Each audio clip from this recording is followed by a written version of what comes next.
Buenos días a todos, bienvenidos a este máster que se inaugura hoy sobre sostenibilidad y responsabilidad social corporativa. Es un máster oficial, fruto de la colaboración de dos instituciones, la UNED y la Universidad Jaume I de Castellón, y para dar inicio a este máster y poderos ofrecer cuál es la visión sobre el modelo de empresa que se sostiene bajo este nombre o este modelo de responsabilidad social corporativa, contamos en esta lección inaugural con José Miguel Rodríguez, profesor titular de la Universidad de Valladolid. Él es un especialista en responsabilidad social corporativa y gobierno corporativo, pero no solo ha trabajado en estos temas, ha trabajado en banca y finanzas, pertenece al Departamento de Finanzas, imparte docencia sobre mercados financieros internacionales y materias ligadas a las finanzas, y también ha trabajado en análisis financiero. Desde esa perspectiva llega al ámbito de la responsabilidad social y al modelo de empresa que hay detrás de este concepto de responsabilidad social corporativa.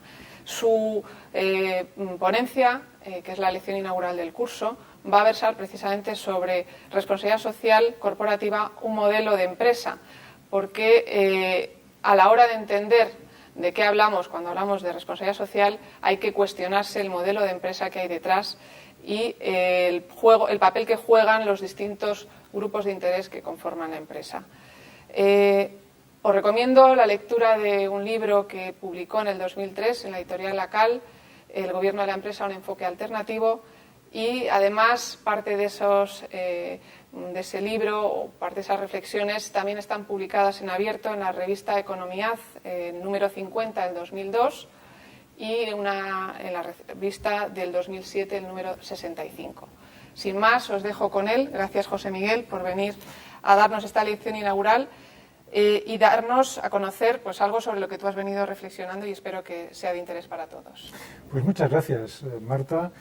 Y por mi parte, ante todo el agradecimiento a las dos universidades que han coordinado y organizado este máster interuniversitario en sostenibilidad y responsabilidad social corporativa, y por supuesto a vosotros, los coordinadores del máster, por haberme invitado a estar aquí este momento en esta lección, que no sé si va a ser lección, pero al menos espero que sea inaugural.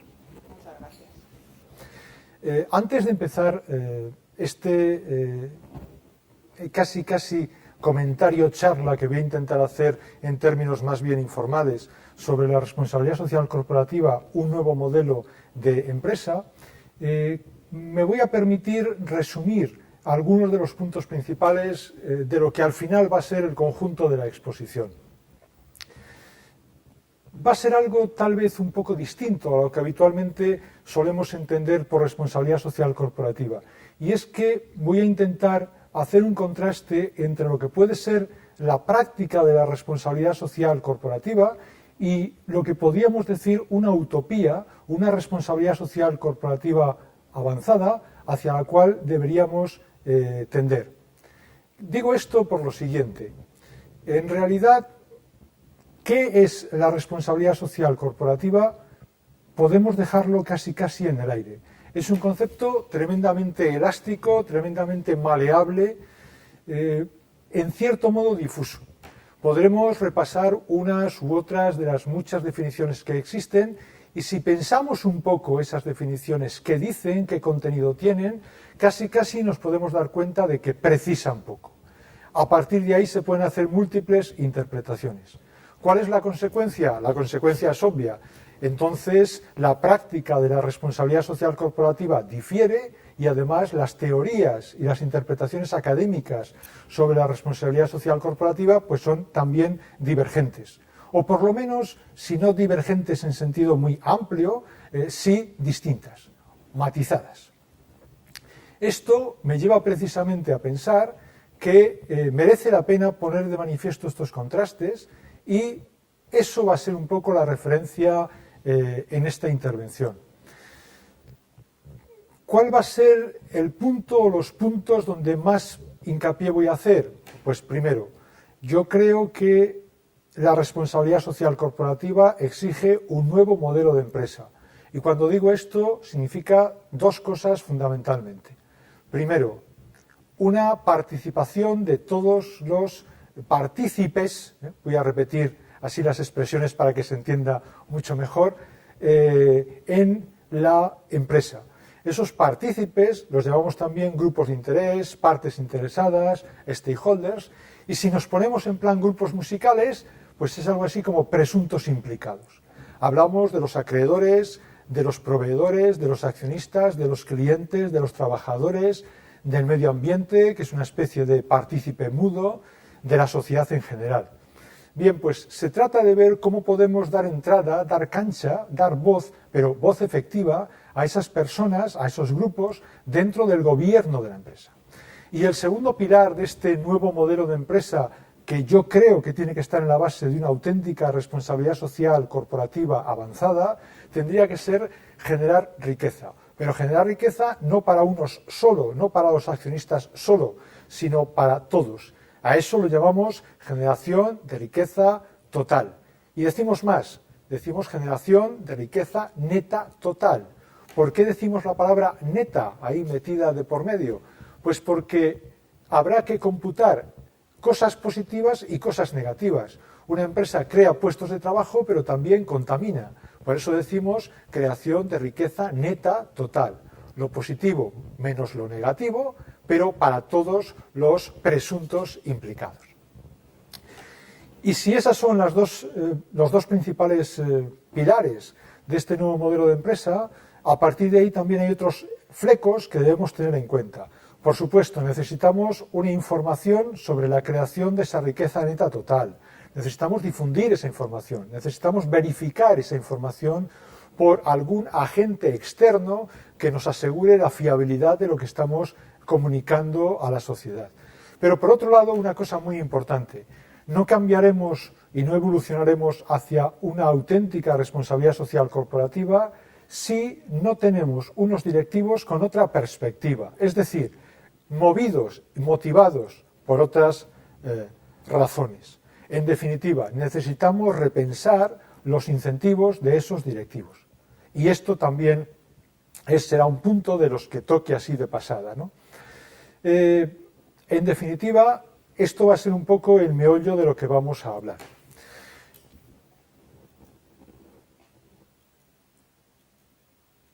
La estructura de la exposición puede ser primero recorrer algunos hechos estilizados, qué nos dicen los datos, qué nos dicen las estadísticas sobre la responsabilidad social corporativa, y después vamos a ir construyendo poco a poco esa responsabilidad social corporativa avanzada, haciendo posteriormente hincapié en cuáles son sus principios de gobierno. Será un gobierno de la empresa globalizado, global, porque todos deberían participar en ese gobierno de la empresa, y también precisando el otro modelo para evaluar los resultados de las empresas. Al final, en el PowerPoint que voy a utilizar como soporte de mi exposición y que en su momento estará también para uso en versión PDF, pues se añadirán algunas referencias bibliográficas que pueden merecer la pena leer para ampliar lo que voy a decir. Lo primero, hemos dicho unos cuantos hechos estilizados. Yo empezaría por dos cosas. Hay un nuevo entorno económico y en ese nuevo entorno económico las empresas y los consumidores, los ciudadanos, sentimos y nos movemos en medio de esta frase de moda que es la responsabilidad social corporativa. ¿Cuál es ese nuevo entorno económico? Ese nuevo entorno económico se podría resumir con palabras muy rápidas, pero también muy de moda. Primero, globalización. Eso sí, una globalización menos globalizada de lo que nos cuentan. Una globalización que es incongruente, que es incoherente, que es parcial, pero que está ahí. Afecta más a unos sectores que otros, en ese sentido digo que es parcial. Es incoherente porque a veces produce contradicciones dentro del sistema, pero ciertamente nos movemos en un mundo bastante más globalizado que hace unas décadas. Dentro de ese mundo globalizado, los mercados financieros, concretamente los mercados de acciones, la bolsa de valores, tiene un gran peso. Y las empresas sienten casi sobre su cabeza el impulso y la presión de los mercados financieros que les exigen resultados, y además a veces resultados a corto plazo, con los peligros que todo eso tiene. E incluso se han puesto de moda algo que llamamos los inversores institucionales, que siempre han existido. Los bancos han existido siempre, las cajas de ahorro han existido siempre, las aseguradoras han existido siempre, pero ahora parece, como han aparecido los fondos de inversión y los fondos de pensiones, se han inventado los inversores institucionales. Pues no, han aumentado, simplemente. Pero lo que sí que es cierto es que presionan mucho más sobre las empresas. Por otro lado, las nuevas políticas públicas están provocando una reducción del peso del Estado, un desmantelamiento en parte, o al menos reforma del estado del bienestar, y además de eso, yo diría que las empresas están tomando más protagonismo social ante una situación en que el Estado retrocede. Y las personas, los ciudadanos, nos quedamos un poquito perplejos, desorientados en términos de cierta inseguridad, y pedimos cohesión social y seguridad social en un mundo en que crece la desigualdad. En otro sentido, esos ciudadanos estamos en mejor posición que en el pasado, por ejemplo, como clientes, porque contamos con más información, Internet nos permite contrastar mucho mejor las diferentes ofertas que hay en el mercado, etc. También tenemos un gran desarrollo de los movimientos sociales. Las ONGs abundan por doquier, tienen presencia en los medios, tienen presión sobre las empresas, capacidad de presión, y esto está cambiando la forma en que las propias empresas necesitan ver a las ONGs. Por otro lado, ya en el campo más típicamente microeconómico, resulta que los activos físicos, las máquinas, los activos tangibles, ya son menos generadores de rentas económicas que en el pasado. Esto de rentas económicas exige una explicación. Generan menos rentas económicas porque son activos menos específicos, y esto de activos menos específicos también necesita una explicación. Voy a explicar qué quiero decir con el término rentas económicas, qué quiero decir con el término activos específicos. Un activo es más específico cuanto más propio sea de una cierta relación contractual y menos valor tenga fuera de ese uso, fuera de esa relación contractual. En cierto modo es un sinónimo de especializado, para entendernos. No es exactamente lo mismo, pero para entendernos podemos decir eso. Se especializa, es específico de esta relación, de esta situación contractual, de este uso productivo. Y a su vez, un activo específico genera más o menos rentas económicas. Rentas económicas es la retribución a un factor productivo por encima de lo mínimo necesario para que participe en la producción. De entrada podemos sorprendernos, es que hay a alguien que le paguen más de lo mínimo necesario para animarse a participar en un proceso. Pues sí, hay veces que se paga más. De hecho, en economía hemos hablado siempre de los salarios de eficiencia. A algún trabajador, debido a lo mucho que aportaba, se le pagaba más que la media del mercado. ¿Por qué? Porque estaba muy metido en la empresa, estaba especializado en esa empresa, era un activo específico de esa empresa. Pues bien, lo que quería decir con estas definiciones es que los activos físicos tipo máquinas cada vez generan menos rentas económicas. Es decir, un sinónimo de renta económica a estos efectos es beneficio extraordinario. Generan menos beneficios extraordinarios. Y en cambio, ¿quiénes pasan a ser importantes?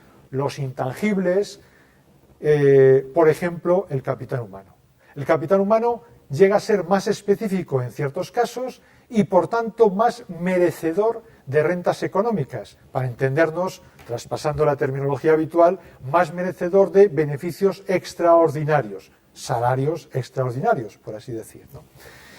Y además de eso, la empresa se ha hecho tremendamente compleja. Actúa de una manera tal que no se puede fácilmente imitar. Alguien dice, una empresa no es más que una colección de contratos individuales hechos uno tras otro y ya está la empresa. No, eso no es una empresa. Una empresa es mucho más que eso. Podemos tomar, por ejemplo, contratar a 3.000 ingenieros informáticos, uno tras otro, y concentrarlos en un pabellón. Esos nunca serán Windows. Nunca nos van a poder hacer Windows. No son la empresa Microsoft. La empresa es algo más que una colección de personas contratadas. Es un trabajo en equipo, es unas interacciones, es una creación en equipo, es una capacidad de relacionarse, es un aprendizaje organizacional. Y eso cada vez lo notamos más, sobre todo por la importancia que, como he dicho, tiene cada vez mayor el capital humano. ¿Y a eso qué añadimos? A eso añadimos que las empresas trabajan en redes, en interacción. Hace unos años creíamos que las empresas actuales serían grandísimas factorías con muchos robots fabricando sin presencia humana coches o cosas parecidas. Y nos encontramos más bien con empresas pequeñas o medianas que trabajan para las grandes en redes sucesivas. Pues bien, todo eso ha cambiado la percepción que tenemos. Y en este momento, con un capital humano tan importante y que trabaja en red, cada vez es más relevante la motivación en el trabajo. Y por eso es importante que se tenga en cuenta que unos recursos humanos que no estén satisfechos, que no estén a gusto, motivados en su trabajo, difícilmente van a poder trabajar bien para esa empresa. Por todos estos cambios, que como se ve son contradictorios, por un lado parece que hay que trabajar para el accionista, presión de la bolsa, presión de los mercados financieros, presión de los inversores institucionales, por otro lado parece que hay que trabajar para la sociedad, presión de las ONGs, por otro lado los capitales físicos ya no son tan relevantes, en cambio es más relevante el capital humano. En medio de todas estas contradicciones, las empresas descubren la responsabilidad social corporativa. ¿Y cuál es la tentación que tienen? La tentación que tienen es ponerla al servicio de lo primero de todo que he dicho, es decir, al servicio de la creación de valor para el accionista, al servicio de la bolsa, de los mercados financieros, de los inversores institucionales. Cuando digo crear valor para el accionista, es crear rentas económicas, es lo mismo. Entonces, es darle una retribución por encima de su coste de oportunidad, por encima del mínimo necesario, un beneficio extraordinario. Y el peligro, la tentación, es poner la responsabilidad social corporativa al servicio de eso. Eso es lo que vamos a discutir en la primera parte. Para en la segunda parte ver cómo podemos presentar un modelo avanzado en que se corrija toda esa tentación. La primera será una crítica de la tentación, la segunda una solución para esta tentación. Y continuando con los hechos estilizados, para ver toda esta confusión, toda esta ambigüedad que existe entre qué es o qué deja de ser la responsabilidad social corporativa, podemos servirnos de algunos pequeños datos. Aquí hay una encuesta de Forética en que se pregunta qué es para usted la responsabilidad social corporativa. Y se empieza bien, se empieza diciendo un compromiso con la sociedad. Pero a la vez que se empieza bien, porque parece que se empieza por lo social, uno se para y dice, pero ¿y eso qué es?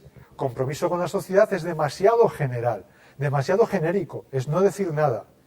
Siguen las respuestas y ya hay cosas más concretas. Dice, por ejemplo, responsabilidad con los trabajadores. Esto ya se entiende más, es más claro. Responsabilidad con los clientes, también es claro. Calidad de los productos, medio ambiente, etc. Pero curiosamente, responsabilidad con los stakeholders, con todos los partícipes, con todos los presuntos implicados, resulta que se deja para una posición cuarta o quinta, lo cual es curioso, porque debería ser lo primero que se dice, trabajar para todos los stakeholders. Entonces, parece que se intuye, pero no se termina de intuir muy bien qué es.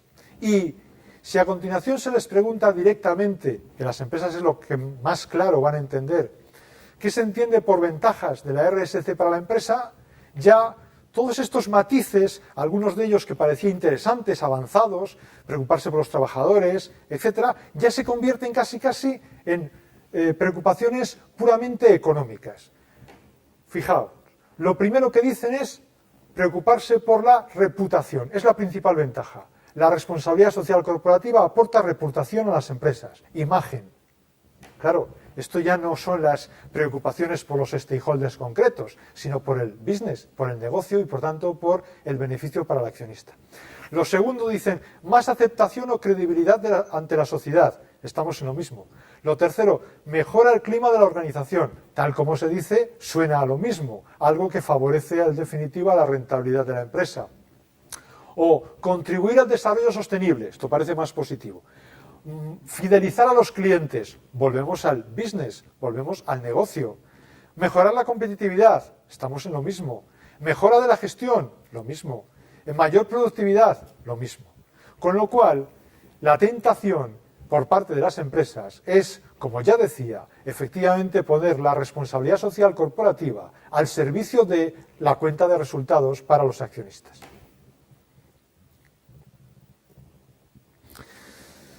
Y entonces, ¿qué podemos hacer para cambiar el chip y ver cómo presentar una crítica ante este estado de cosas? Pues fijarnos en los dos pilares que pienso yo que está detrás de, o que deberían estar, de la responsabilidad social corporativa. Lo primero, un modelo de empresa. Lo segundo, lo que todos sabemos, pero que yo lo voy a poner en un nivel menor, que es la preocupación filantrópica, la preocupación por la sostenibilidad y demás. Para mí, lo esencial es que debatamos y que veamos los modelos de empresa y el modelo de empresa que conviene para una verdadera responsabilidad social corporativa. En realidad, modelos de empresa no existe uno único, existe un viejo debate. De hecho, entre los juristas, ya en Alemania en el siglo XIX hubo dos posiciones.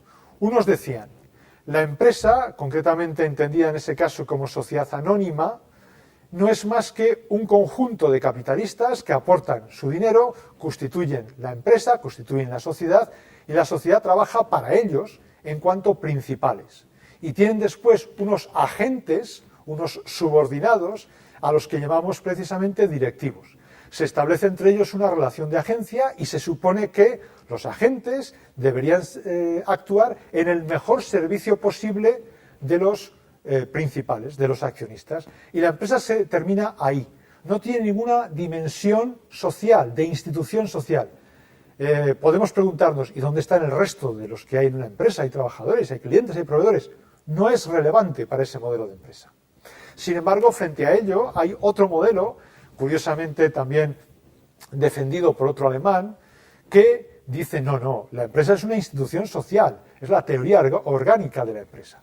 Y esa compañía, esa sociedad, es una especie de ente intermedio entre el Estado y los individuos. Y ciertamente tiene que trabajar en beneficio de toda la sociedad, también de sus accionistas, pero junto con los accionistas de todos los demás. Este viejo debate ha ido pasando sucesivamente de juristas en juristas y también ha pasado al mundo de la economía. Y además se puede decir que está en la base, detrás, de los dos grupos de economistas que siempre han existido. De tal forma que esta diferencia de modelos es la misma que podemos esperar cuando hablamos de lo que piensan unos economistas, los que piensan otros economistas, pues sobre el estado del bienestar, sobre si se debe regular o no se debe regular, cómo deben ser las políticas públicas, todo ese tipo de cosas.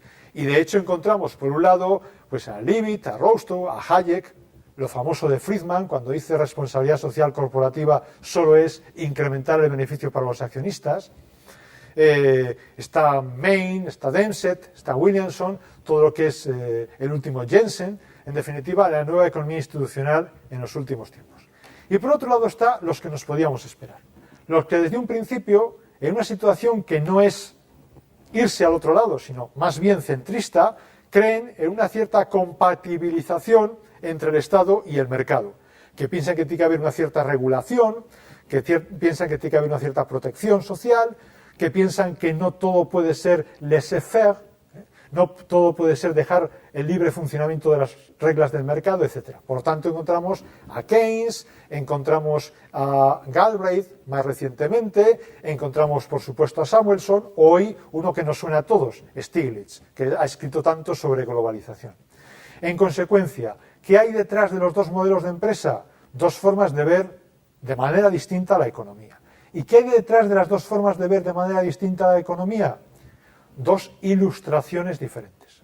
Por un lado está en el siglo XVIII la ilustración escocesa, que como mucho te lleva a un capitalismo compasivo, y por otro lado está también en el siglo XVIII la ilustración francesa, que maneja otros conceptos: justicia distributiva, igualdad, voluntad general, que no es exactamente la suma de las voluntades individuales, por ejemplo, de los accionistas, etc. Por tanto, este es el meollo de la cuestión, que es a su vez el meollo de la economía. No nos hemos salido de lo que es un viejo debate entre dos formas de ver la economía, por no hablar de la tercera forma, que sería ya el otro lado, que sería una economía más apegada a lo que puede ser el pensamiento marxiano. Y de esta manera, estos dos modelos de empresa nos llevan a poder decir que hay dos formas de entender la economía. Una economía liberal, en cuyo caso las empresas están basadas en la compañía, es decir, la empresa se reduce a la entidad jurídica, a los accionistas, al contrato de sociedad. En cambio, por otro lado, estaría el modelo de economía coordinada, en el cual lo que destaca a nuestros efectos es el sistema de gobierno de la empresa. Pero la empresa no es lo mismo que una compañía. La empresa es un conjunto de factores productivos que se coordinan para obtener unos productos finales. Pero eso no es solamente el accionista, o no solamente son los accionistas. En definitiva, ahí está el juego. Y por tanto tenemos dos modelos de gobierno de la empresa, un modelo que llamaremos financiero o accionarial, que es el primero que he contado, y por otro lado el modelo stakeholder, pluralista, comunitarista si queréis, o comunitario, estratégico, socioestratégico para entendernos mejor, que sería el segundo que he perfilado. Y me parece que esto es lo fundamental. En el PowerPoint y en el PDF existe una detallada comparación de características uno a uno que ahora no nos vamos a detener aquí y que es fácil entender y es fácil comprender. Por otro lado, la otra pequeña pata que estaban por ahí, que yo la doy menos importancia, es los buenos propósitos. Todos queremos ser buenos, todos queremos realizarnos como personas y tenemos buenos sentimientos. Y a partir de ahí se desarrolla un movimiento filantrópico y también una preocupación por la sostenibilidad. Cuando digo que se desarrolla un movimiento filantrópico, esto también tiene una larga trayectoria. Desde finales del siglo XIX, pues ya las empresas empezaban a moverse con una cierta filantropía, incluso lo hay mucho antes, pero por referirme a la época simplemente moderna, ¿no?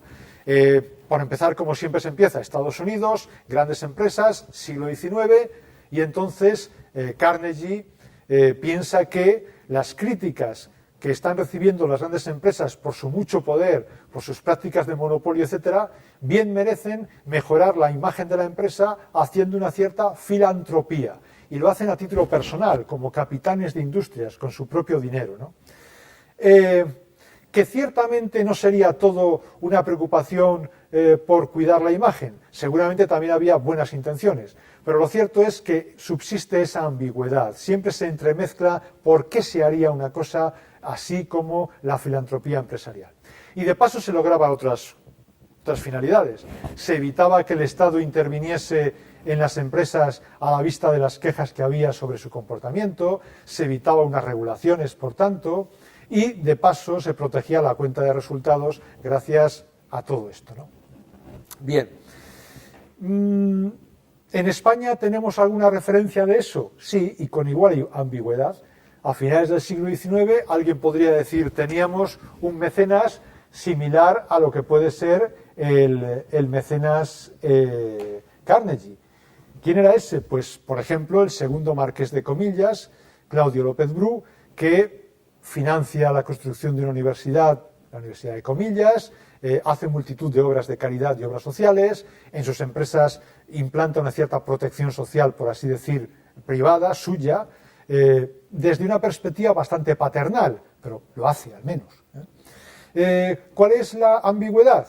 Su fortuna provenía del tráfico de esclavos en el Caribe por parte de su padre. Es siempre esta ambigüedad que nos encontramos cuando hablamos de la responsabilidad social corporativa, la filantropía, etc., ¿no? Y hoy, ¿qué se ha puesto de moda? Pues ya de moda es el término sostenibilidad. Algo que tiene ya unas referencias en las últimas décadas con la preocupación por los límites del crecimiento, etc., y que hoy pues ya se habla de una triple sostenibilidad: social, económica, medioambiental, aunque con muy buen sentido los mayores expertos en sostenibilidad medioambiental dicen que no entienden mucho eso de sostenibilidad económica, porque a veces algo de lo que se dice que es sostenible económicamente al final no es tan sostenible medioambientalmente. Bien, y a partir de aquí se va convirtiendo la responsabilidad social corporativa en un deber ser, en algo normativo. Lo instrumental es un medio, lo normativo es un deber ser. Aparece en principio ya en 1916 Clark con un primer artículo en que hay preocupaciones ecológicas, en que dice una cosa clave, dice que la responsabilidad social tiene que ser justicia y no caridad, y después la época moderna de la responsabilidad social corporativa pues es Bowen en 1953, que en realidad muchas de sus aportaciones de ese momento no las hemos superado hoy. Todavía nos falta mucho para llegar a lo que él mismo proponía más o menos como su propia utopía. Y luego se han multiplicado los términos. Por ejemplo, Bowen todavía habla de hombres de negocios. Hoy ya es un término en desuso hablar de la responsabilidad de los hombres de negocios. Se habla más bien de la responsabilidad social corporativa. Pero junto con eso ya tenemos la respuesta social corporativa, el desempeño social corporativo, la actuación social corporativa, en fin, se han ido multiplicando los términos en este mundo, hasta llegar a uno de los últimos, que es la ciudadanía empresarial, que para mí es un concepto de una responsabilidad social corporativa en sentido muy amplio, muy integral, que eso yo creo que es como lo percibimos en Europa, pero que en Estados Unidos es justo al revés, es reducirla a la filantropía externa. Eso es lo que entienden ellos muchas veces por ciudadanía empresarial. Esto que he dicho se puede intentar resumir en un gráfico que nos da bastante buen resultado para situar en ejes de coordenadas lo que estamos diciendo.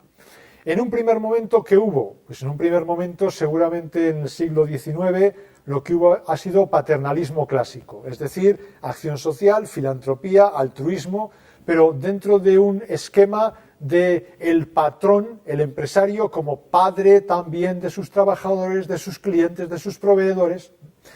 Eso está muy bien, descrito y propuesto por Le Play, que es un economista francés del siglo XIX, y después están los ejemplos, como he dicho, de Carnegie, del Marqués de Comillas, o una entidad que todavía existe en España, que es la acción social empresarial. Esa es una forma de verlo. Después están los que dicen, ya mucho más recientemente, en los años 70 y 80 del siglo pasado, que olvidémonos de todo eso y vayamos a eliminar la responsabilidad social corporativa en sentido estricto. Y digamos que la única responsabilidad social de las empresas es incrementar los beneficios. Eso es ya, por lo menos, limitar la responsabilidad social corporativa, yo diría que negarla, al menos tal como hoy se suele entender, y vamos entonces a lo que puede haber sido la posición de Friedman, la posición de Hayek que he citado ya antes, y en general los autores que se encuadran dentro de la nueva economía institucional, es decir, teoría de la agencia, coste de transacción y teoría clásica de los derechos de propiedad.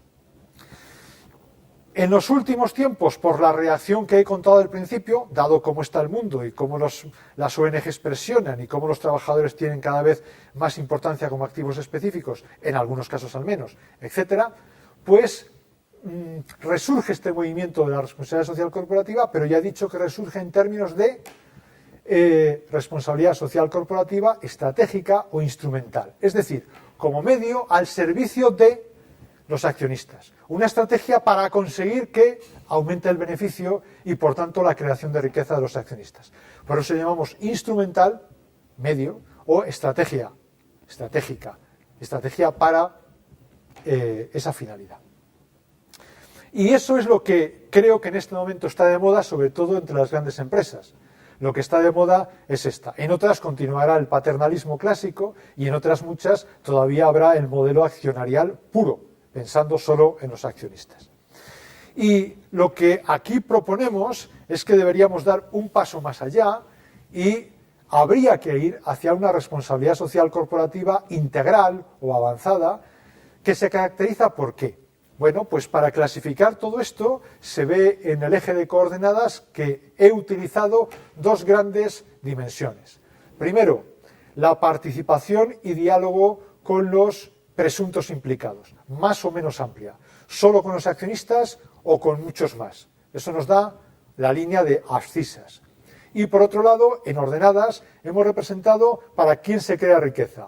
Modelo de creación de riqueza solo para accionistas, valor accionarial, modelo de creación de riqueza para todos los partícipes, lo que llamamos un valor partenarial. No tenemos muy bien la traducción al castellano, entonces nos hemos inventado esto de partenarial, traído del inglés y del francés. Se trataría de ir hacia una responsabilidad social corporativa avanzada en las dos dimensiones. Por tanto, quiere decir, dando cancha, dando voz, pero voz efectiva, participación a los presuntos implicados, todos ellos, más allá de los accionistas, y por otro lado, crear valor, riqueza neta total, como he dicho al principio de la intervención, para todos. Este es un poco el mapa de situación que hemos querido describir y la contradicción que hay entre teoría y práctica. ¿Por qué las empresas utilizan una responsabilidad social corporativa instrumental pensando en el business, en el negocio? Porque efectivamente tenemos muchos estudios, aunque no todos, que dicen que hay una relación entre hacer unos gastos en responsabilidad social corporativa y obtener mayores rentabilidades. Parece que efectivamente hay una relación positiva y dicen merece la pena hacerlo porque aumenta el beneficio.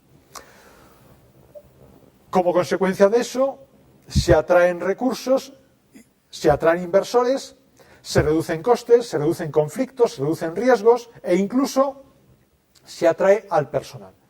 ¿Cuántas veces nos vemos hoy cómo a los trabajadores se les motiva diciendo vas a trabajar en una empresa responsable, una empresa de primera categoría, que da un 0,7% de los beneficios junto con un 0,7% de tu salario y entonces eso va a un fondo para financiar un proyecto y además te damos unos cuantos días más de vacaciones si acudes junto con otros compañeros tuyos a desarrollar un proyecto en tal país del sur y así sucesivamente. De tal manera que la gente se siente más motivada, mejor, más a gusto y de alguna forma se vincula más a esa empresa. Por otro lado, se utiliza de cara a la diferenciación comercial, de cara a los clientes, suscitando en los clientes unas reacciones, unas emociones positivas hacia la empresa gracias a ese gasto en responsabilidad social corporativa, gracias a que ve que las empresas hacen acciones sociales o tienen ciertos detalles que vemos que es una empresa responsable. También significa una mejora de la imagen comercial de la empresa, de su reputación, que esto es importantísimo para muchos de los que desarrollan este enfoque de responsabilidad social corporativa instrumental, o incluso a veces se hace para evitar que el Estado regule. Dice, prefiero hacerlo yo voluntariamente que ahora dejar ahora que el Estado vaya y me imponga unas regulaciones, ¿no? Bien. Y por último, en ocasiones existe también alguna oportunidad de conseguir ciertas financiaciones crediticias en mejores condiciones gracias a la imagen de ser una empresa responsable. Por esto se hace, por esto estamos en este mundo difuso de contradicciones, ¿no?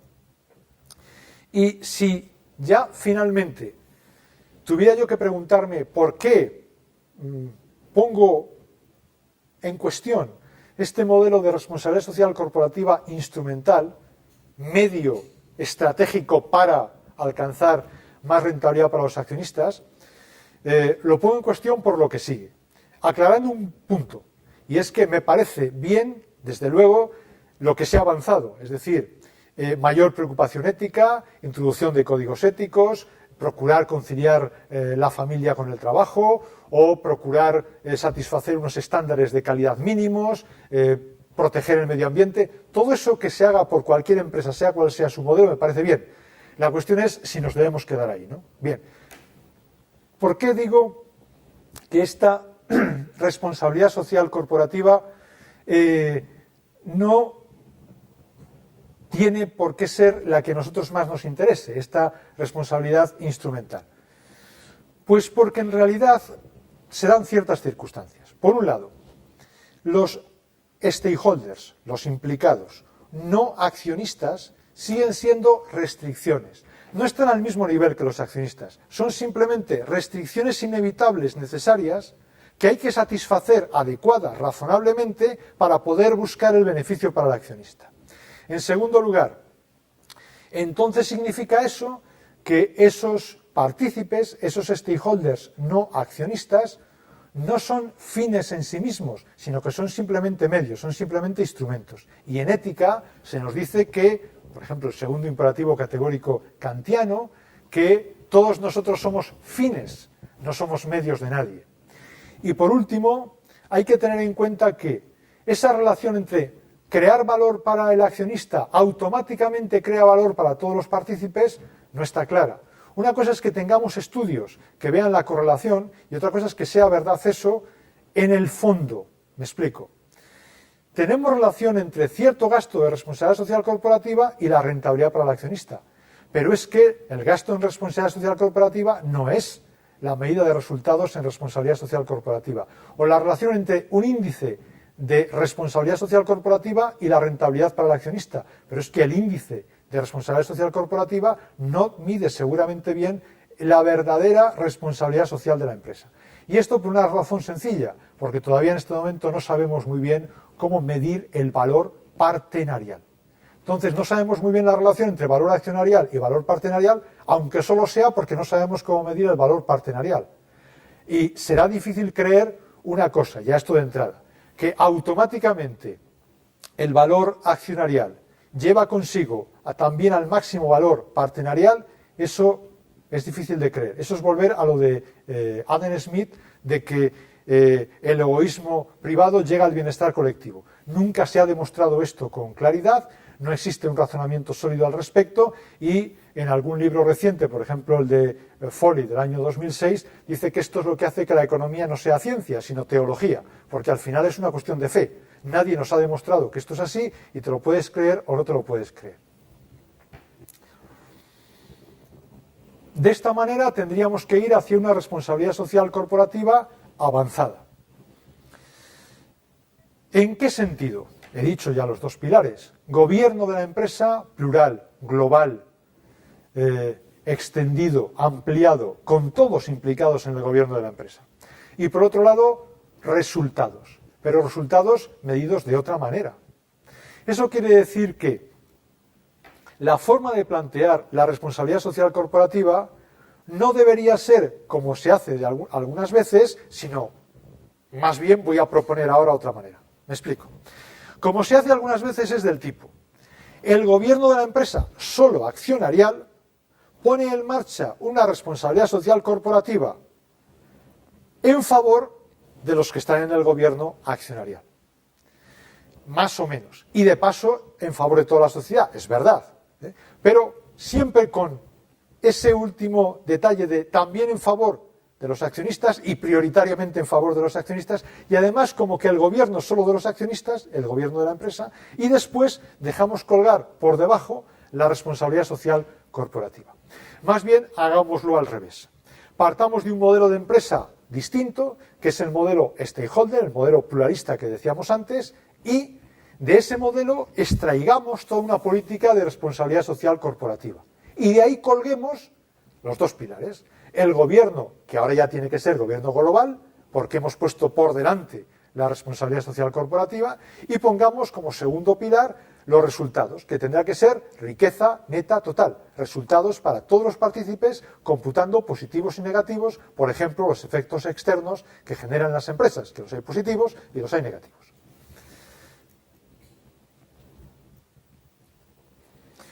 ¿Cómo puedo yo fundamentar esta forma de ver la responsabilidad social corporativa avanzada con, primero, poner la responsabilidad social corporativa en el propio modelo de empresa incrustada y, a continuación, desarrollar los dos pilares? Pues lo puedo hacer con razonamientos morales, con razonamientos éticos, con razonamientos, si queréis, sociales en sentido amplio. No voy a repasar esos razonamientos.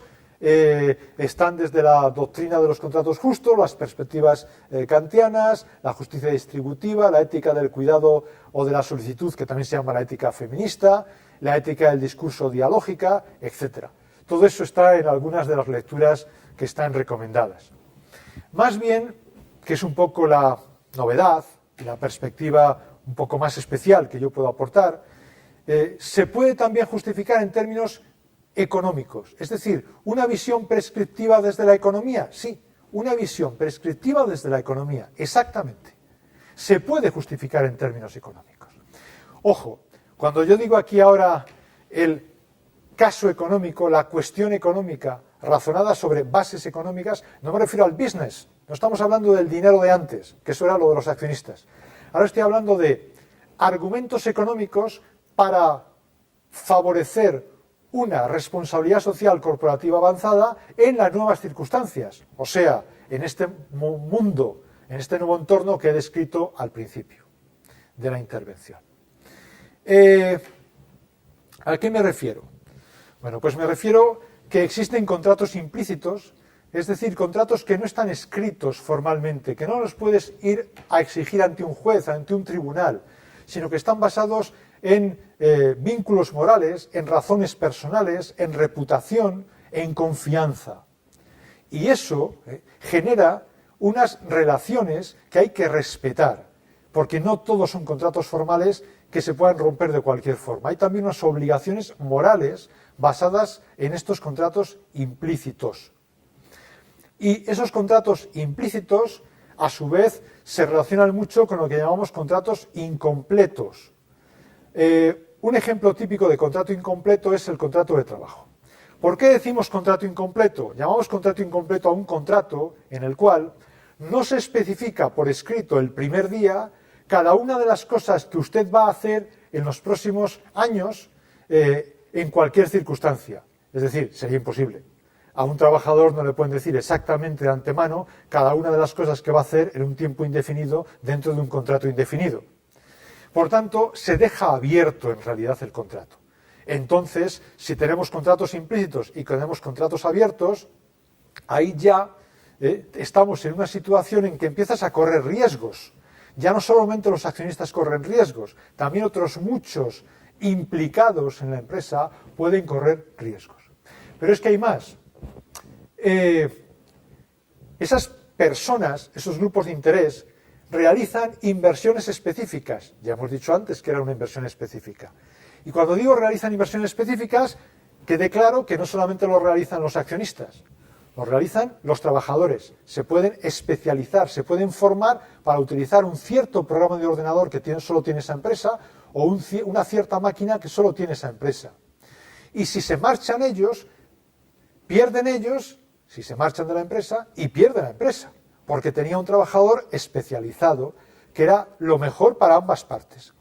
Pero también hacen inversiones específicas los proveedores. Hay un proveedor que fabrica piezas para una gran empresa. Los moldes para fabricar esa empresa sirven solo para eso. En el momento en que la empresa compradora desaparezca, esos moldes te los comes con tomate. ¿Qué haces con ellos? Nada. Quien dice inversiones específicas de trabajadores o de proveedores, quiere decir también de clientes. Imaginemos una situación que tal vez no estamos muy habituados, pero existe mucho en la práctica entre empresas, que es que yo soy cliente de una sola empresa porque es la única que fabrica algo. Entonces, si esa empresa desaparece, ¿qué es de mí? ¿Qué hago ahí? Entonces, hay ahí una vinculación específica. Y así sucesivamente. ¿Y qué ocurre? Que estas personas que hacen inversiones específicas corren riesgos. Y además corren riesgos específicos, es decir, no diversificables. Pensemos en un trabajador. Ese trabajador que se ha especializado corre riesgos tanto o más que el accionista. ¿Por qué? Porque ni siquiera puede diversificar. ¿El accionista puede diversificar? Sí. Un accionista tiene una cartera de valores de 35, de 40 empresas. ¿Un trabajador puede diversificar? No. Difícilmente hay un trabajador que trabaje en más de 2 o 3 empresas en un día. Entonces, el pluriempleo masivo no existe. No existe un pluriempleo de 40 empresas trabajando como si fuesen 40 títulos de acciones de una cartera de valores. Por tanto, corren riesgos. Y a veces peores que los de los accionistas. Un accionista lo tiene muy fácil. Que no le gusta una empresa, va y vende las acciones con cierta facilidad si es cotizada. Un trabajador puede cambiar fácilmente de empresa. Muchas veces me dicen, sí, en la actual situación cualquier cosa. Incluso es una economía globalizada en que se cambia de un sitio a otro. Yo nunca me lo he creído. Primero, por razones de idioma. Segundo, por razones de frontera. Tercero, porque se mueve más fácilmente el capital que el factor trabajo en el mundo. Lo estamos viendo. Y si no, no habría vallas en Melilla. O no tendríamos el problema de las pateras. Por tanto, hay personas que corren riesgos y riesgos no diversificables. ¿Y hay alguna otra cosa? Sí, esas personas a su vez trabajan en común y hacen un aprendizaje organizacional y hacen inversiones en unas redes de conocimientos. Y es lo que decía antes, poner 3.000 ingenieros informáticos no te garantiza reproducir la empresa Microsoft. Es otra cosa. Por tanto, el trabajo en equipo es otra cosa. Y esas personas necesitan un control desde la organización interno y no tanto de unos accionistas que presionen para conseguir unos beneficios y además a corto plazo. Y por último, existen unos efectos externos. Algunos son negativos, la empresa contamina, y otros son positivos. La empresa crea empleo, crea rentas inducidas, en un pueblo pues da de comer también indirectamente a la tienda de ultramarinos, a la tienda de comestibles o a un supermercado o a lo que sea. Por tanto, el asunto es mucho más complicado que pensar en una sola preocupación, los accionistas. Más bien hay otros muchos que son accionistas indirectos, entre comillas, ¿no? Por eso digo de todos ellos implicados.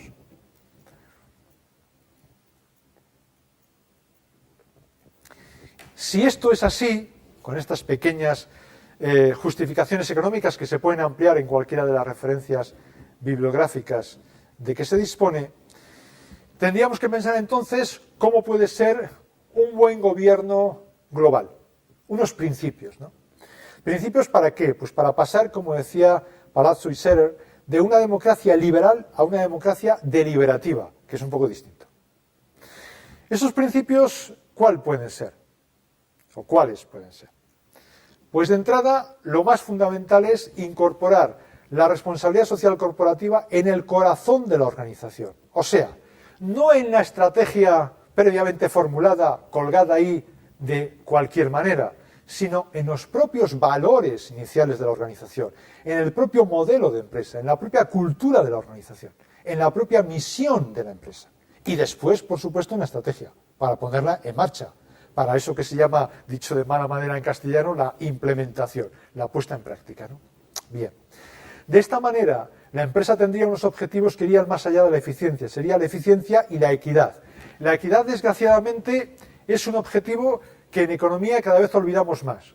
Mira que lo tenemos. Hay economistas que siempre se han preocupado de la equidad. Y se dice que nuestra profesión como economistas es sencillamente ser la intendencia de la humanidad. Procurar que no haya hambre en el mundo. Y sin embargo, en pro de la eficiencia, nos hemos olvidado muchas veces de eso, de lo que puede ser la obligación moral del economista, la equidad, ¿no?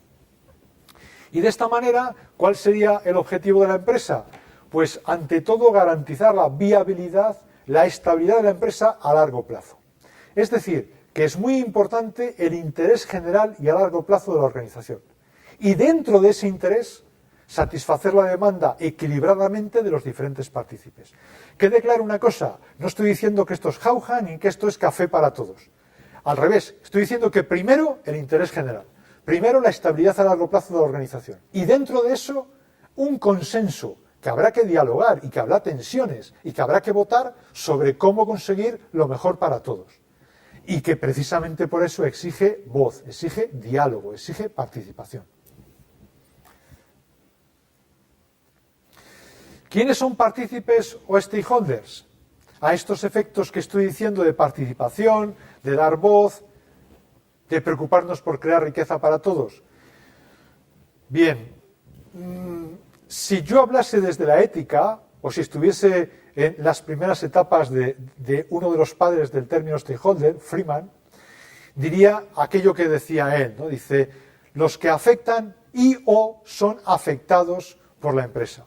Pero claro, es muy mala definición, al menos yo como economista, a pesar de que parezca estricto lo que voy a decir, prefiero una definición más reducida, aunque me deje algunos stakeholders solos, fuera, porque prefiero ser preciso. ¿Qué inconveniente tiene la definición de Freeman?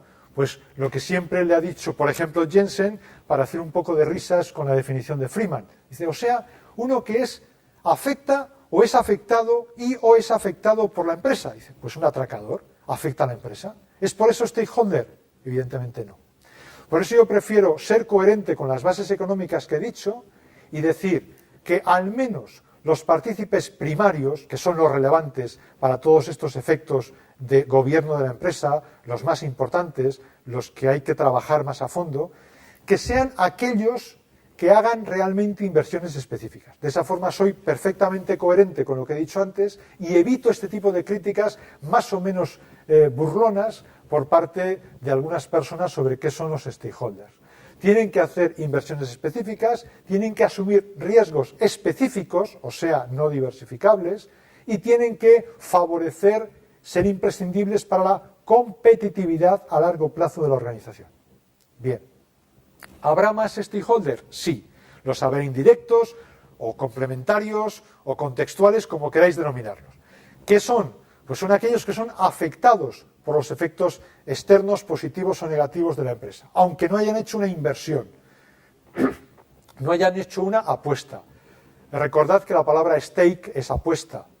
Entonces, stakeholder quería decir originalmente el que recibía la apuesta. Ahora, en las últimas versiones de los diccionarios en inglés, quiere decir también el que realiza una apuesta, ¿no? Bien, pues los stakeholders tendrían que hacer una apuesta, pero lo ampliamos y no solamente son los que hacen una apuesta, sino también los que son afectados de alguna forma por la organización. Pero lo dejamos ahí, no hacemos una cosa tan amplia como Freeman. Todo lo más podemos añadir algunos stakeholders especiales en ciertas circunstancias por razonamientos éticos muy concretos. Bien, y eso sí, tenemos que empezar a admitir una palabra clave, contingencia. Los stakeholders de una organización variarán de una a otra. Ni siquiera se mantendrán en el tiempo en la misma organización. Y además no tienen por qué tratarse a todos por igual. Cada uno tendrá un peso diferente, con sus contribuciones distintas, sus riesgos distintos, sus aportaciones distintas, sus urgencias distintas, su legitimidad distinta. No importa, será cuestión todo de consensuarlo, pero ciertamente no se tiene por qué tratar igual a todo el mundo, porque es la mayor de las injusticias, tratar por igual a lo que es diferente. Si eso es así, ¿cuál sería entonces la responsabilidad básica de los administradores y de los ejecutivos? Pues crear valor a largo plazo, pero para todas las partes implicadas, propietarios y no propietarios, para el resto, y siempre con esa etiqueta de la sostenibilidad, ¿no? Es decir, preservando el capital medioambiental, el capital físico, el capital financiero, el capital intelectual de la organización, capital intelectual o capital organizacional, como queráis denominarlo, que es lo mismo.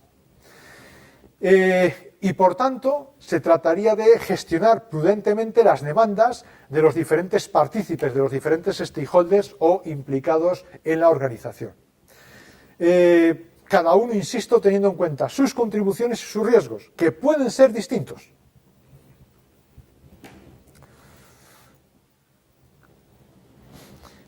¿Y esto qué exige para ponerlo en marcha?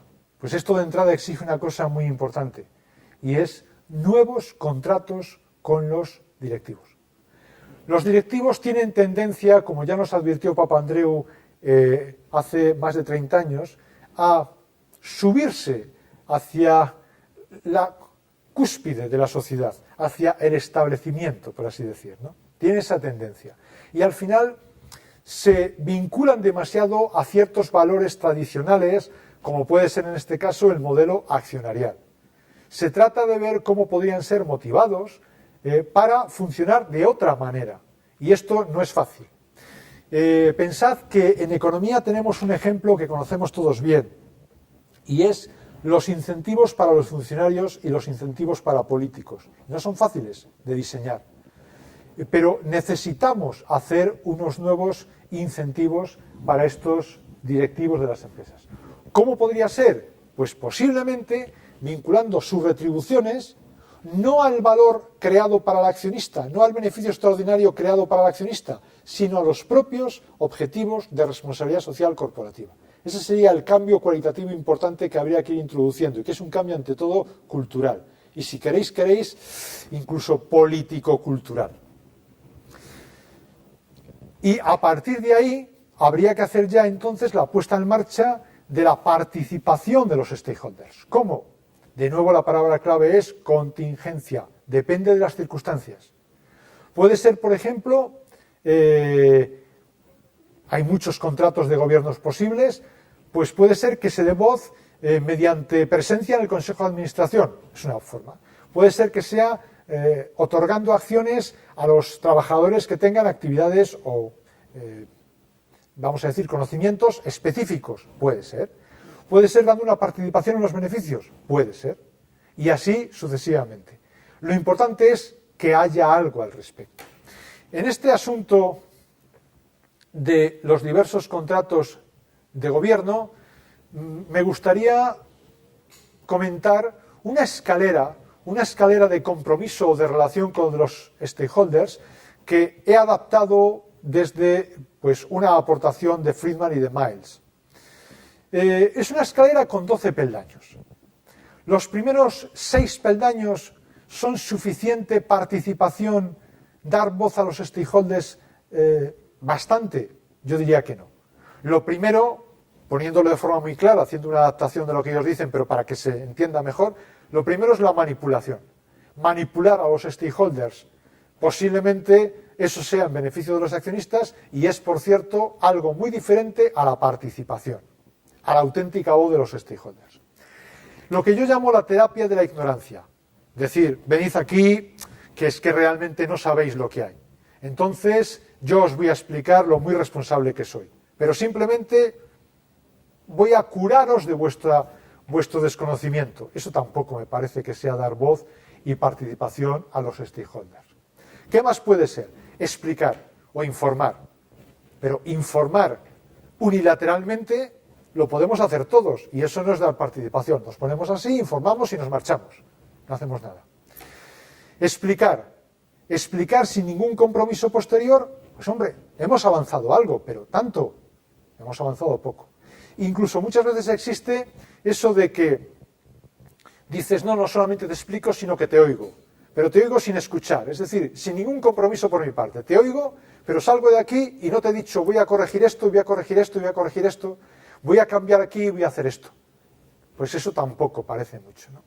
De tal manera que podríamos llegar a un paso más, una consulta formal, un panel, una asamblea, una encuesta en que recoges unas consultas ya muy bien estandarizadas, amplias, etcétera, pero sigue sin haber compromiso.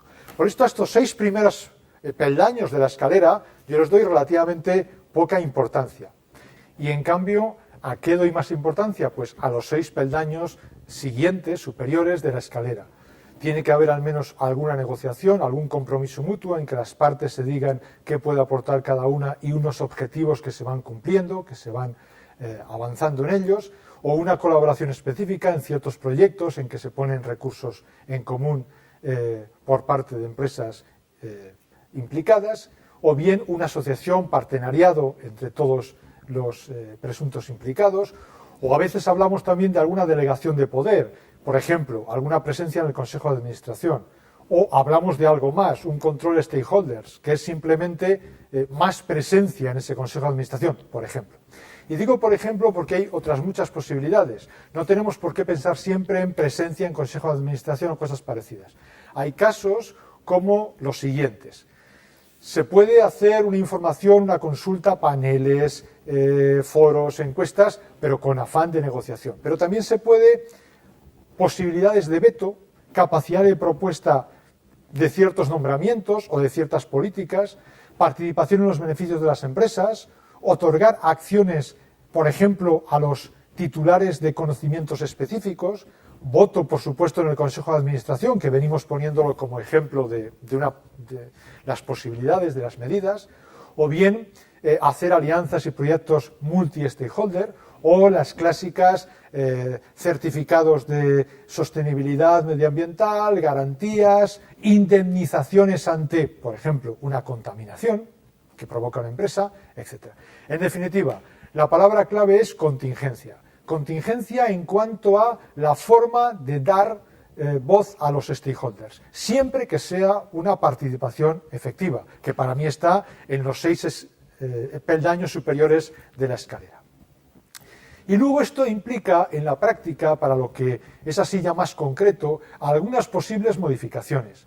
Y aquí, en una ponencia redactada para la Asociación Española de Contabilidad y Administración de Empresas, pues he hecho una serie de recomendaciones. Por ejemplo, que haya unos cuantos consejeros independientes dentro del Consejo de Administración que sean expertos en responsabilidad social corporativa y que a todos los administradores se les forme precisamente en esta materia. O bien que se cree una comisión de sostenibilidad, o si se quiere, de responsabilidad social corporativa.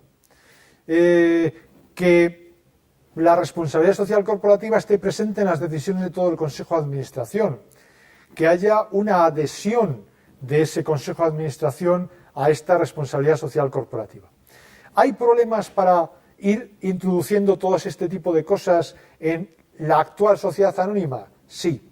Posiblemente necesitaríamos algunas modificaciones legales que nos permitirían hacer más fácil todo esto. Por ejemplo, ¿por qué no se podría permitir que las empresas, las compañías, las sociedades anónimas adoptasen un código de responsabilidad social corporativa dentro de sus estatutos? De tal forma que alguien que compre acciones de esas empresas ya sabe cuál es la filosofía, por así decir, utilizando muy mal la palabra filosofía, empresarial, ¿no?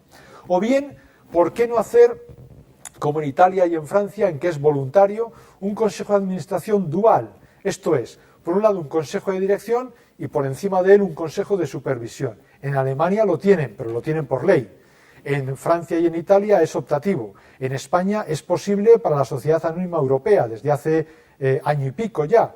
Pues bien, eso se podría generalizar y facilitar esto. ¿Por qué parece que esto puede facilitar el modelo que estamos diciendo?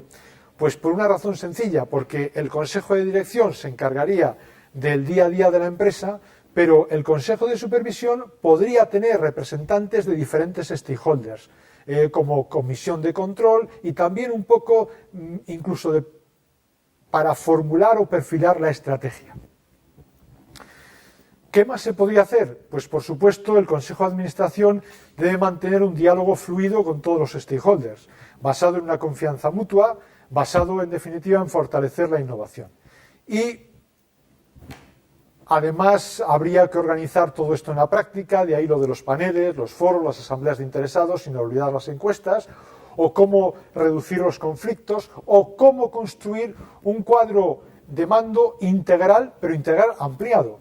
Todos conocemos el famoso cuadro de mando integral, pero habría que ampliarlo con indicadores no solo económicos, sino también sociales y medioambientales.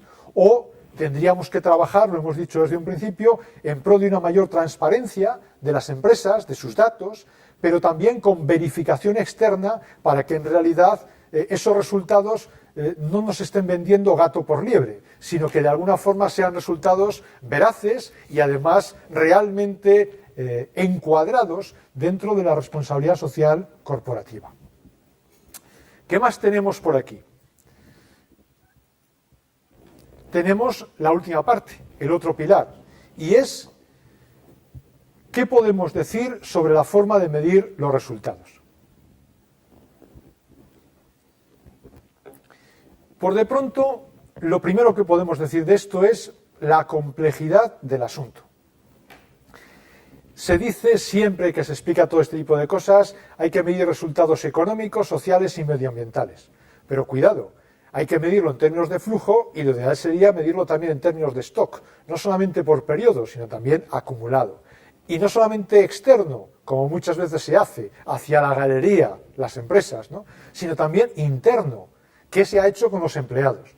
No tiene mucho sentido cuando a veces oímos que la empresa es socialmente muy responsable y después se pregunta a sus empleados y no cobran horas extraordinarias o trabajan 12 horas al día, etc. Ese tipo de disonancias no procede en estos casos. Pues bien, hay que hacer una integración de la valoración de todos estos puntos de resultados. Y además, ¿por qué? Pues por un tema muy importante. Porque aquí está el asunto de por qué decíamos al principio que no tiene sentido que se cree valor para el accionista y no para los demás. ¿Por qué no se va a crear valor para los demás? E incluso hay un problema de fondo, y es que se podría estar creando valor para el accionista apropiándoselo, quitándoselo a otros partícipes. Por eso necesitamos hacer una medida global, una medida de creación de valor para todos y asegurándonos que unos no se lo están quitando a otros. En definitiva, ¿qué querríamos hacer? Crear rentas económicas para todos. Igual que hay beneficios extraordinarios para accionistas, debería haberlo para trabajadores, para proveedores y para clientes. Llegados aquí, se dice, esto es la utopía absoluta, porque parece que todo el mundo gana más. ¿Qué es lo que quiere decir el fondo? En el fondo, lo que obliga la responsabilidad social corporativa a las empresas es a innovar. Innovar. Hacer un aprendizaje organizacional diferente. Fomentar la competitividad de la organización de forma distinta. De tal forma que una organización de éxito, pero esto lo dicen también los que creen en la responsabilidad social corporativa instrumental, es aquella que es capaz de hacer todo eso, crear riqueza para cada una de las partes. Porque si es una parte quien lo consigue a costa de la otra, ahí no hay nada que se haya creado. Ahí lo que hay es una expropiación o un expolio, como queráis denominarlo. Y por tanto deberíamos intentar medir la creación de riqueza total, neta, que se hace. En principio esto en pura teoría es fácil, es valor de oportunidad de unos output menos el coste de oportunidad de unos input. Esto en principio es fácil. Ya se sabe que en economía utilizamos así términos pues para justificar el sueldo, palabras que no nos entienda nadie, pero en fin, lo de output es lo que sale, lo de input es lo que entra, los factores productivos que se consumen, y sería calcular la diferencia del valor de oportunidad de unos y el valor de oportunidad de otros. Pero esto no es fácil, porque calcular valores de oportunidad no es precisamente fácil. Y lo deberíamos hacer además de manera desglosada, es decir, habría que crear riqueza privada por un lado, riqueza pública por otro. La riqueza privada, ¿qué sería? Pues el excedente de renta económica o diferencia de valores de oportunidad y costes de oportunidad para los consumidores y también para el productor. Pero dentro del productor tendríamos el excedente de los accionistas, el excedente de los acreedores, el excedente de los proveedores, el excedente de los trabajadores y directivos, por poner simplemente un ejemplo. Claro, cada uno de estos excedentes es la diferencia entre un valor de oportunidad y un coste de oportunidad. Y esto todavía tenemos que trabajar bastante al respecto. Por otro lado está la riqueza colectiva que generan las empresas, que es simplemente beneficios externos en el sentido de efectos externos positivos y también costes externos, en el sentido de efectos externos negativos. Y por tanto, la diferencia, los efectos externos netos. Ahí nos puede ayudar mucho técnicas que se han desarrollado en economía medioambiental y que efectivamente permite computarlos. Pero claro, después hay que aplicarlos empresa por empresa y eso no es tan fácil. Lo hemos sabido hacer para casos muy concretos. Un bosque que desaparece, podemos calcular que se ha perdido con las técnicas que hay en economía medioambiental. Pero necesitaríamos métodos fáciles y aplicables para cada una de las empresas. Estamos a años luz de conseguirlo. Pero al menos, como digo, volviendo al principio, la riqueza privada, deberíamos intentar medir esos excedentes. No es imposible. Al fin y al cabo, en economía financiera, cuando medimos la renta económica para el accionista, hacemos exactamente lo mismo. Medimos la diferencia entre una rentabilidad y un coste de oportunidad, que es la rentabilidad que se obtiene en una inversión alternativa de igual riesgo. Pues bien, aquí se trataría de ver eso. Por ejemplo, para el caso de los trabajadores, por poner un simple ejemplo, sería los salarios que se perciben menos lo que se podría encontrar en otra empresa del sector. Por ejemplo, en la mejor empresa del sector. Esto sería lo ideal, pero al menos tomar la media del sector y ver si esa empresa en concreto que estamos analizando tiene unos salarios que son superiores o no a la media del sector, que sería una forma de decir, está creando valor para los trabajadores o no, comparado con la alternativa que tienen los trabajadores fuera de esa empresa. Y así sucesivamente. Pero como digo, estamos a años luz de conseguirlo y todo lo más que tendremos que hacer durante muchos años es seguir trabajando con indicadores. Indicadores que al menos deberíamos procurar que estuviesen bien correlacionados con la creación positiva o la destrucción de valor, creación negativa, de las empresas. En definitiva, necesitaríamos indicadores que fuesen lo más adecuado para lo que queremos medir y que todavía no sabemos medir. ¿Disponemos de ellos? Pues no lo sé. Lo que disponemos en este momento es de las famosas guías GRI o directrices GRI, donde nos dan decenas de indicadores que son las más utilizadas y que decimos, suponemos que más o menos estarán correlacionadas con la creación o destrucción de valor para los partícipes. En realidad, muchos de esos indicadores que utilizamos son altamente cuestionables y no miden lo que realmente queremos medir. Pero es lo que disponemos en este momento. ¿Qué se podría hacer? Pues por lo menos lo que acabo de indicar, que las empresas se acostumbrasen a dar sus indicadores y en la columna de al lado los indicadores medios del sector. Ya sé que en este caso las empresas suelen poner un inconveniente y dicen, cuando estoy yo en el año 2007 no puedo yo poner los indicadores de la competencia porque todavía no los conozco. Muy bien, ponga usted los del 2007 solo de su empresa, pero del 2006 ya póngame los de su empresa y los de la competencia, que ya se conocen. Y veríamos si esa empresa está mejor o peor que la competencia, que es una manera de hacernos una idea de los costes y valores de oportunidad, ¿no? Y otra cosa que podemos ir haciendo es aplicar técnicas de estadística multivariante, análisis factorial en concreto, u otras variantes en el caso de que tengamos variables que no sean continuas, que sean discretas, pues para hacer síntesis de los indicadores.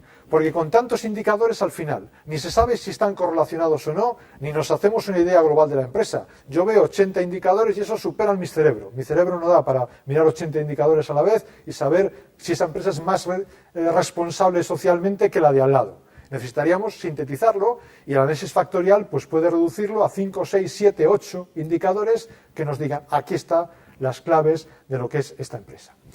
Esa es la situación. Todavía que necesitamos avanzar mucho, pero también se ve que tenemos algunas ideas sobre cómo se puede avanzar. Final.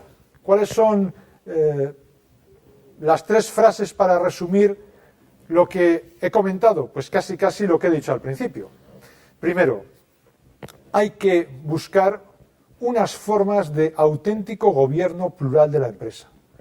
Un gobierno participativo, de intervención efectiva de todos, un gobierno plural, un gobierno ampliado. Y esto exige, entre otras cosas, pensar en posibles contratos de gobierno muy diferentes entre unas y otras. No hay por qué buscar soluciones uniformes, sino más bien soluciones contingentes, y además exige algo difícil, que es identificar a tus stakeholders relevantes, que no tienen por qué ser igual de una empresa a otra, como he dicho. Segundo, es muy importante cómo incentivar a los directivos. O a los directivos se les pone de nuestra parte en este tipo de modelos, o no tenemos nada que hacer. Tienen ahí una cultura de la cual se mueven bien, es lo que se les ha enseñado durante muchos años, es donde se mueven socialmente también, y es difícil saber cómo podríamos ahora incentivarlos, pero la solución también parece ser en vincular sus retribuciones con los propios resultados de responsabilidad social corporativa, en vez de vincularlo con los beneficios empresariales para los accionistas. Y por último, necesitamos calcular las cosas mejor, la riqueza neta total. Y habéis visto que ahí estamos casi en los primeros pasos. Necesitamos perfilar mucho mejor. Se sabe que disponemos de la economía medioambiental, que nos puede ayudar al respecto con todas sus experiencias, pero hace falta pasarla a la contabilidad del día a día de la empresa, y eso es más complicado. Y en todo caso, es necesaria saber difundir mejor esa información y, sobre todo, someterla a una verificación externa, independiente. Con todo esto, ¿a qué puede sonar esta exposición? A utopía. Pero aquí podemos recordar eso que decía Elías Canetti, ¿no? De cuánto volverá ese tiempo otra vez en que no se tomen las utopías. Y en todo caso, a mí me gustaría terminar recordando lo que ocurrió con la utopía neoliberal de Hayek. Hayek tiene un artículo muy famoso que es Los intelectuales y el socialismo, del año 1949, en el cual precisamente se muestra de manera especial voluntarista. Es decir, que parte de la base de que su utopía neoliberal se puede conseguir. La idea es, ¿por qué no se pueden conseguir otras utopías, ¿no? Otras utopías que en definitiva sea algo así como lo siguiente, que abandonemos el Homo economicus y empecemos a meternos en los sueños del Homo sapiens, ¿no? Un Homo sapiens que por ahora es un ser desconocido en la economía, porque parece que corresponde a una etapa de la evolución muy superior a la del Homo economicus, a la que desgraciadamente en economía todavía no hemos llegado, pero se supone que nuestro objetivo en la vida es ser simplemente Homo sapiens y abandonar un poco lo de ser Homo economicus.